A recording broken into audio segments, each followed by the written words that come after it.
Could you imagine if we got to the end of recording one and somebody's phone went off? It would be me. No, it would be me, and it would be the bloop from Grindr.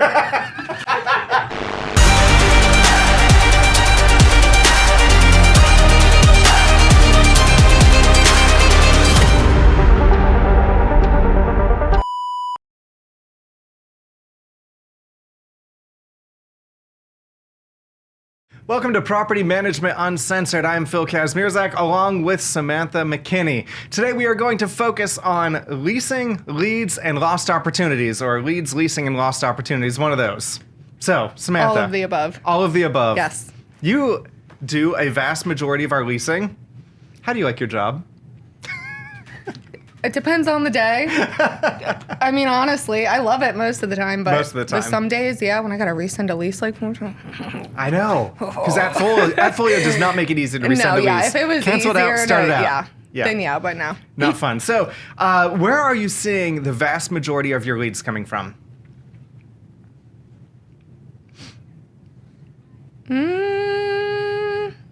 Rent.com is a big one. Zillow is a big one. Yeah. Zillow's what I'm seeing. Yeah, like I think Zillow would be. Is it?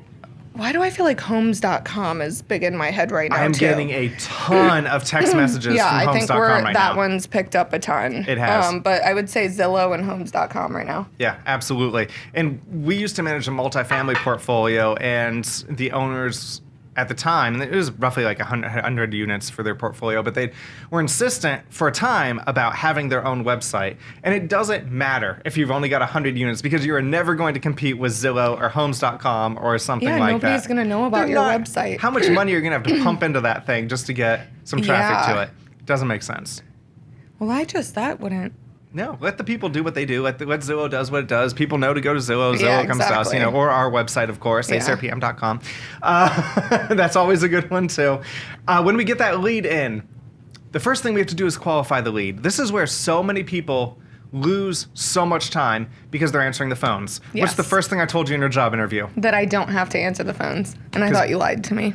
I did not lie to you. I think I've made two phone calls my over 2 years here, and those were at my own accord because I didn't feel like going back and forth in email. So. And you probably regretted it. Yeah, I did.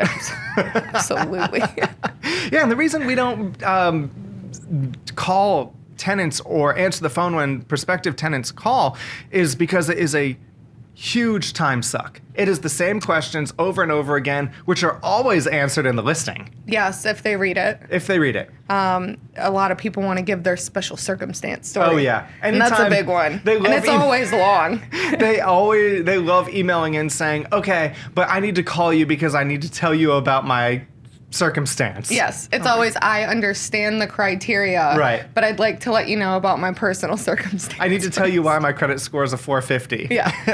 And there's no responsibility in it at all. Yeah. It's this happened to me. Yep. Oh yeah. So that's why we don't take phone calls from tenants. They email in, or the listing will come in from Zillow or something like that, and we will respond with our form letter with all of the questions on it that they have to answer. They respond to that, and then we know they're qualified for a showing. And about 1/3 of those people respond I don't after even think they it's a third. Yeah, no. Like, I was looking at it, and I think it's probably 5 to 10% actually respond to our inquiry. But when you think about it, when tenants are applying for rentals, they're they're checking out an average of 5 at a time. Yeah. So they're really looking at that top 1 or 2. If you're number 3, 4, or 5, they're really not that interested. Yeah. They just happen to see you. Agreed. So one of the areas where we also lose time is getting the property.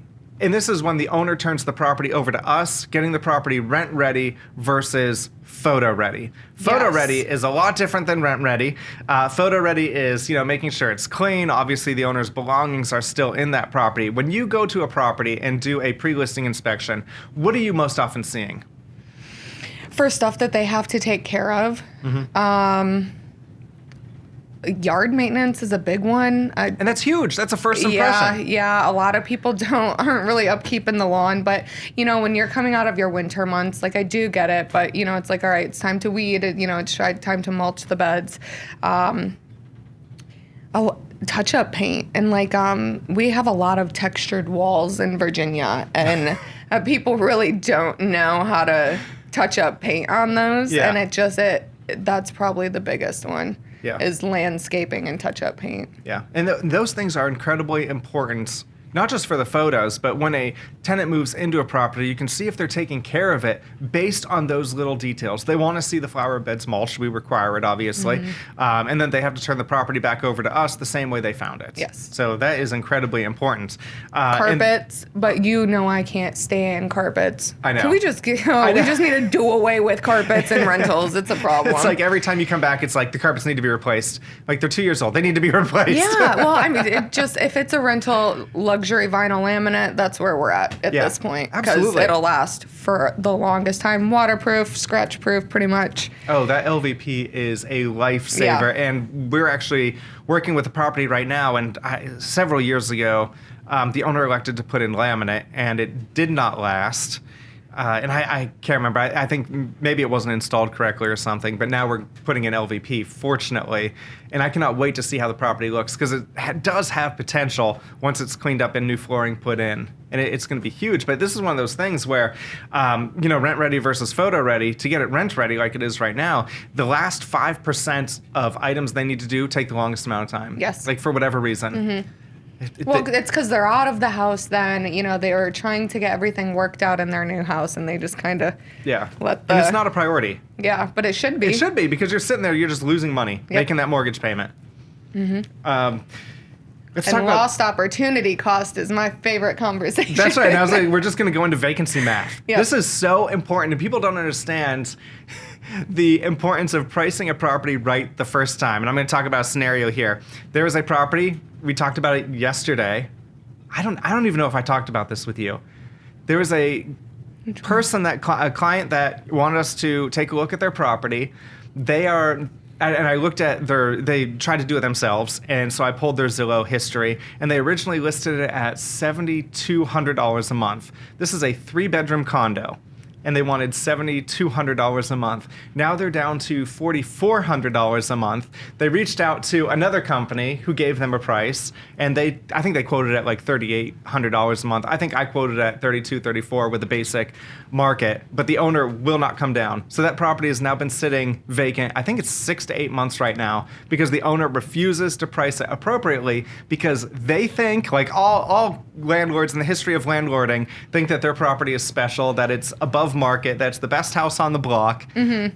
And the numbers show what the numbers show. Yeah. It's, even if you go with the other company, it's somewhere between $3,200 and $3,800 a month. They're still at $4,400 and refuse to come down. And I don't think we've ever had that conversation or that disagreement, and we've been wrong. No. They come down, and then their property rents, and they're so happy. Right. And it's just like, why didn't you do this sooner? Right, and I can't reach out and be like, told you so. But I'm like, I'm so glad your property rented. Yippee. Look, I have the chills, though. That's huge. Yeah. That's a big... Yeah. I don't think I've ever seen someone misprice a rental by that much. On the sales side, yeah, people overlist $10,000, $20,000, $30,000, whatever. But to overprice a rental by $4,000 a month is ridiculous. Yeah, that's a lot. It's a lot. That is a lot to be wrong. And you're just losing all that money. Like, I talked to these owners about $50, and because they're like, hey, that number, and they're like, can we add a little bit? Can we add 50? And I'm like, yeah, we can. Let's talk about lost opportunity costs. Absolutely. Every single time. And they're like, okay, just kidding, we'll leave it. Yeah.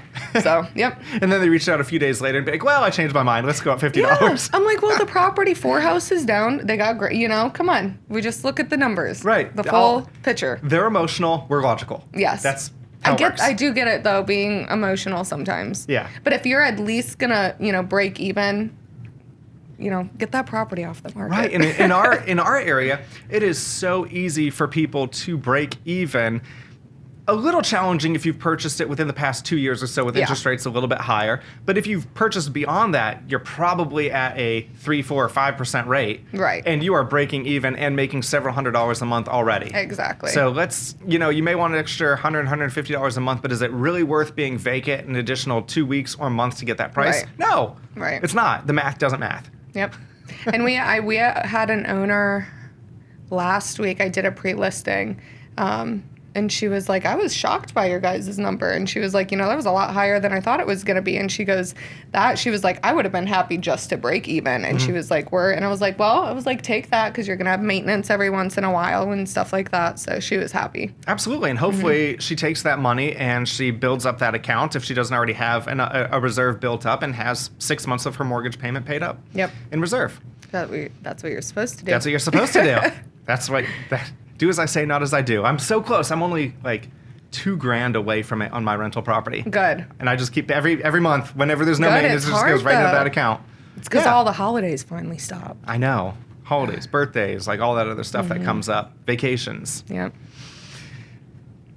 Let's talk about gut instinct for a little while.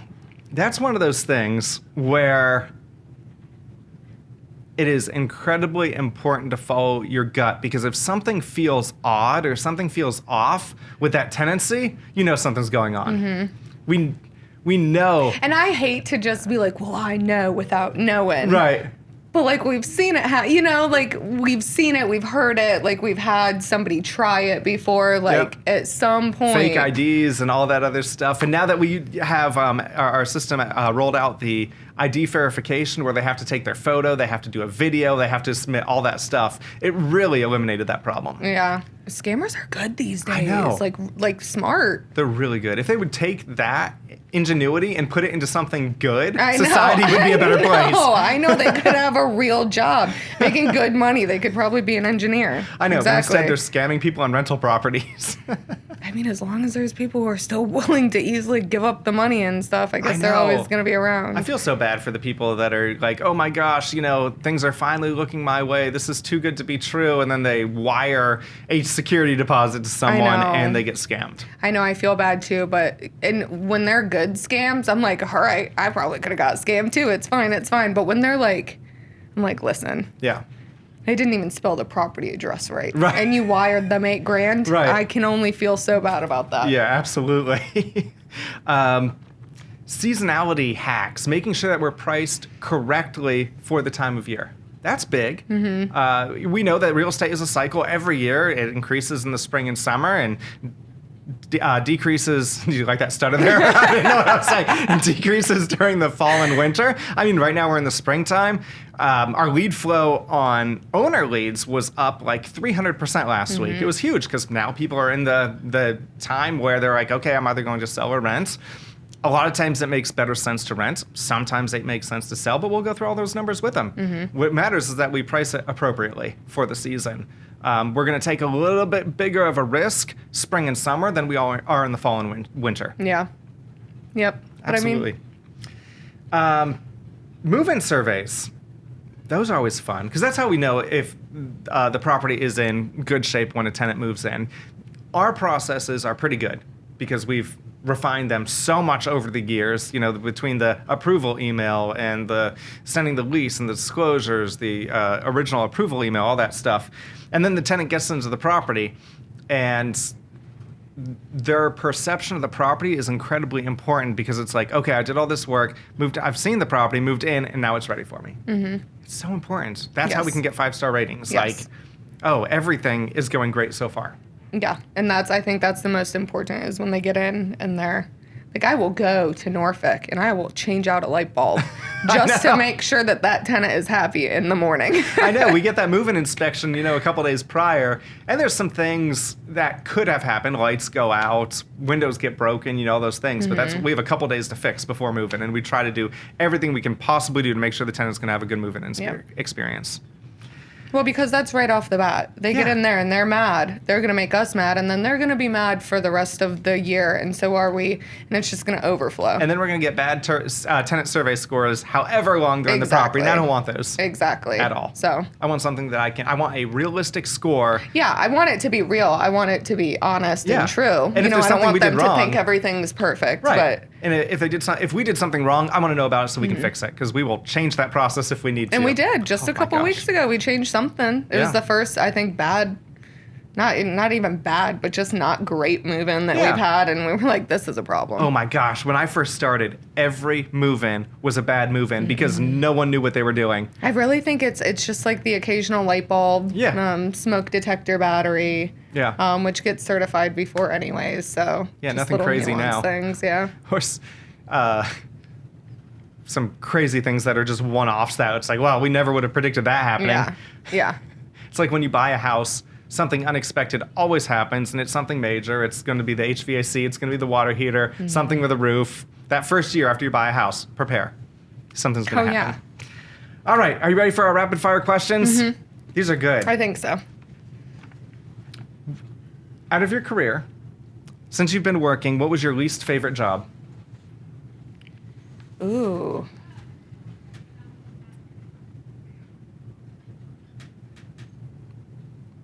I've only really I've worked at a bar and been a property manager. So I guess there's pros and cons to each of them. Like, I feel like I made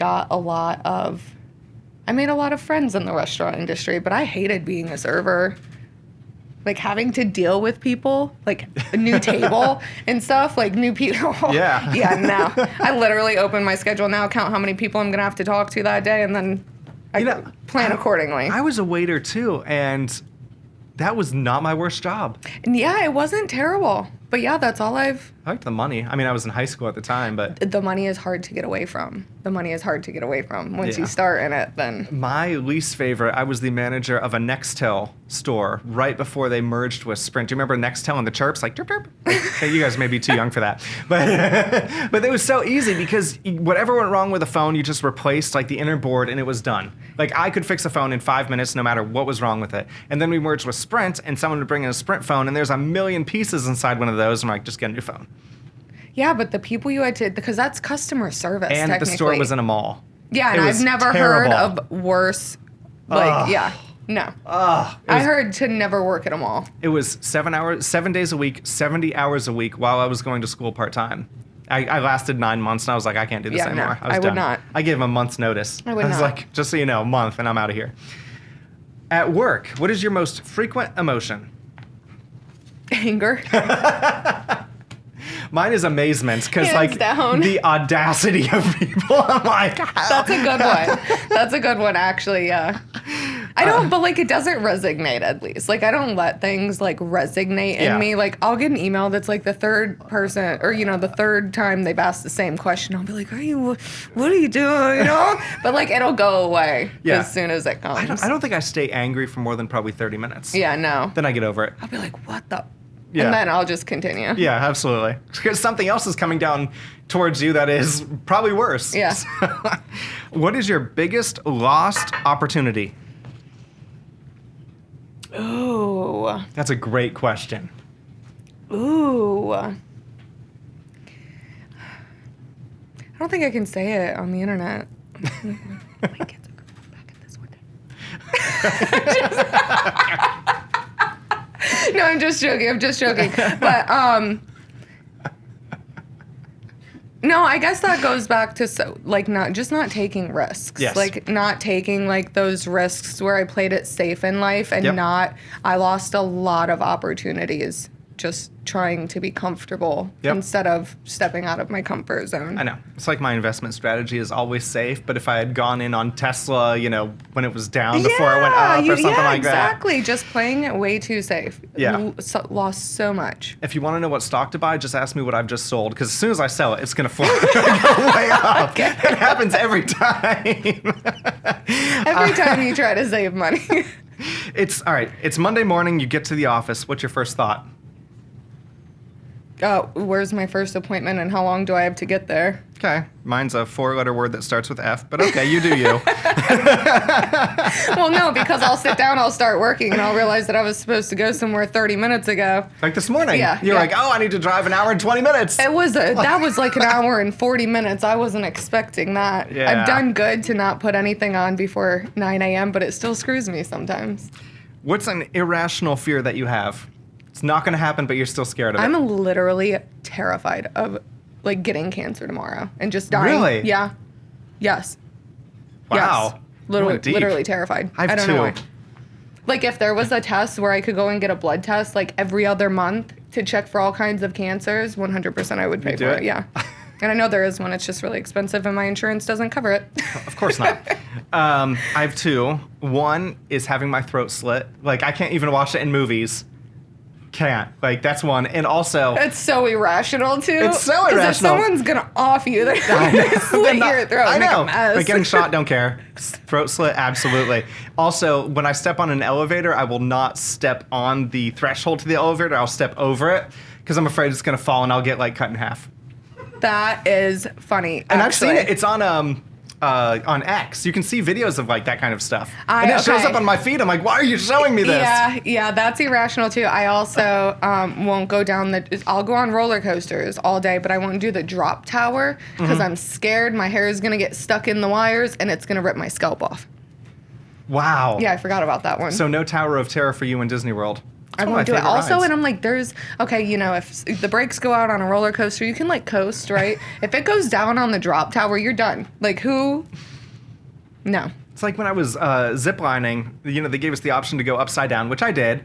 And my thought process was, if this cable is going to break, it doesn't matter if I'm upside down or like right side up. That's true. It's a long way down regardless. Yeah.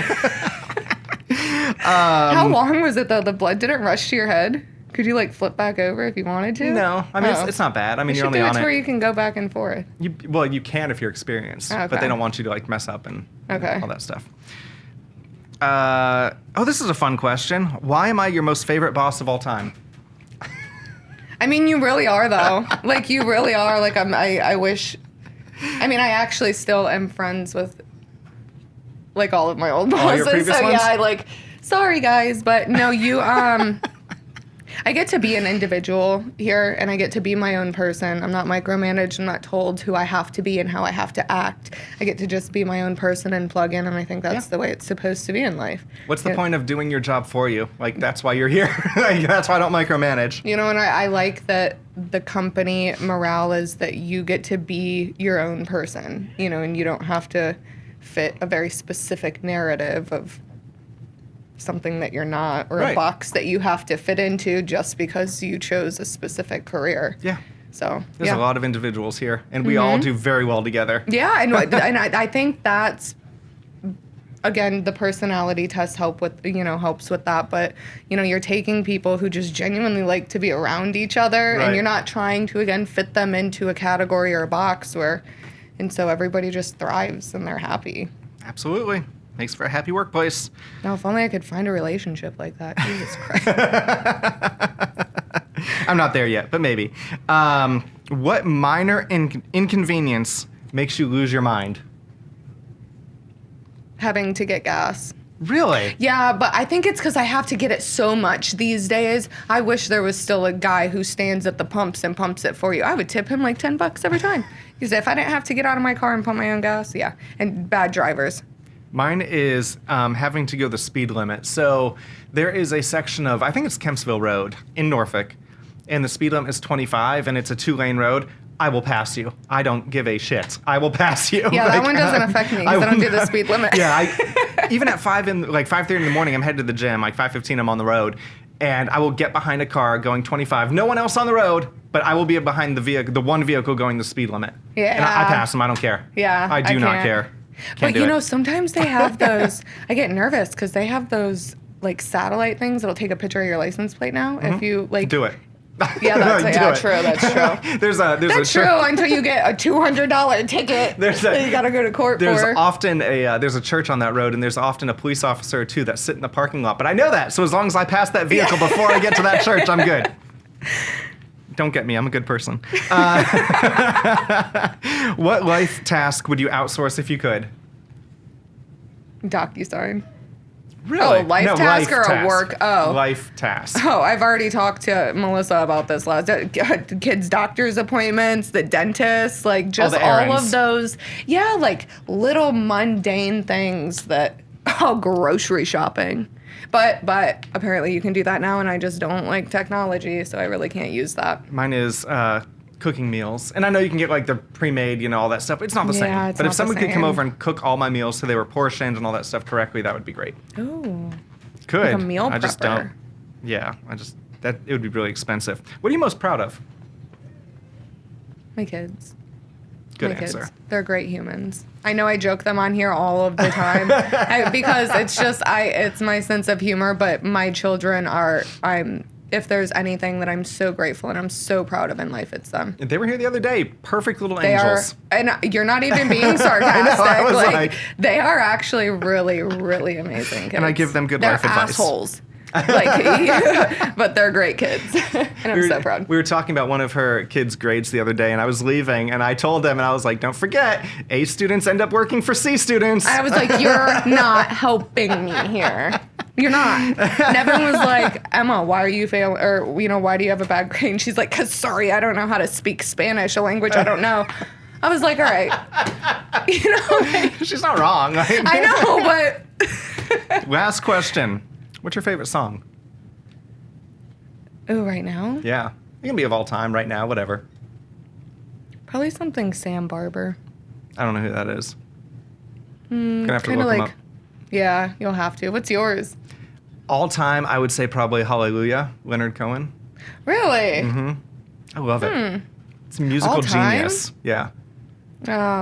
It's probably something Shania Twain. Oh. She's a baddie. And I get hyped every time I hear her music. But yeah, no, right now probably Sam Barber. What is yours right now? Probably. It's not current. It's a remake. The Sound of Silence by Disturbed. Mm-hmm. Phenomenal.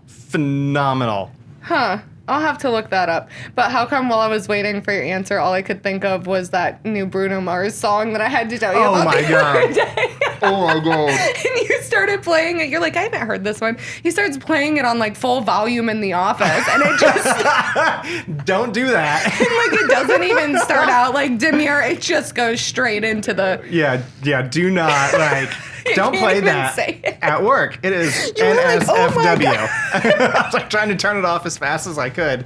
All right. Thanks for tuning in to this week's episode of Property Management Uncensored. We'll catch you next time.